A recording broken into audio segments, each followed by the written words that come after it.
welcome to the Atheist Experience. I'm your host, Matt Delaney. Joining me this week again, Tracy. Today is a very special day.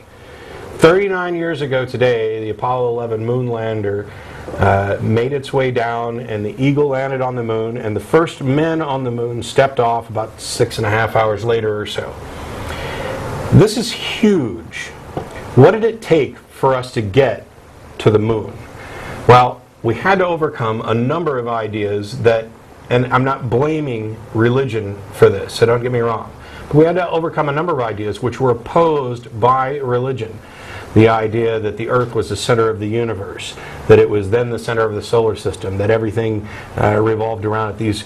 These understandings of firmaments and fixed position in the sky and all of these things. It took people who did not sit quietly by and accept the dogma fed to them by the church. It took people who questioned these ideas, who went out and said, you know, this is what the church says is true, but is it really? It's time to find out. And in the process of investigating that, they discovered the true nature of the universe that we live in, the science that undergirds our trip to the moon, the astronomy, the physics, the math. All of these discoveries that we made happened in opposition, on some level, to assertions made at the hands of the religious. And the same science that got us to the moon is being systematically challenged and denied by people who are advocating creationism, young earth creationism. We get, I don't know how many ridiculous emails this week about how there couldn't possibly be life from non-life, despite the fact that it's been demonstrated in a lab. You tool, go look it up. But also, the Big Bang couldn't happen because it violates the laws of physics. The general public has a lack of understanding about these things, and largely so do I. I've taken steps to try and correct this and learn what I can, but I am not a biologist, I'm not a physicist, I'm not an astronomer, I'm not an expert at math or physics, but I have taken an interest in trying to understand reality as best I can, to try to learn as many true things and avoid believing as many false things as possible.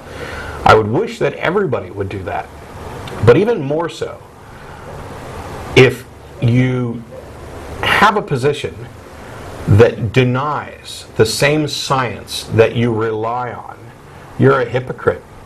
You are in contradiction. You are delusional.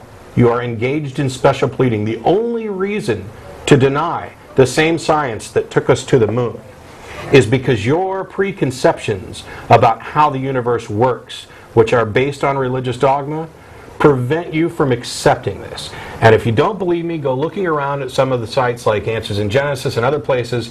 These people who have blatantly said, where science and religion disagree, science must be wrong. And that same claptrap has been proffered from religious priests, clerics throughout history. And it's the brave people, the people who did not accept what they were told, the people who questioned things and challenged things, that allowed us in 1969 to send men to the moon. That's important. Yeah, we don't have bases on the moon. We're not flying around in jetpacks. We haven't mastered anti-gravity and matter transport. Science doesn't know everything. But our understanding of the universe continues to grow. Science is the process that allows that.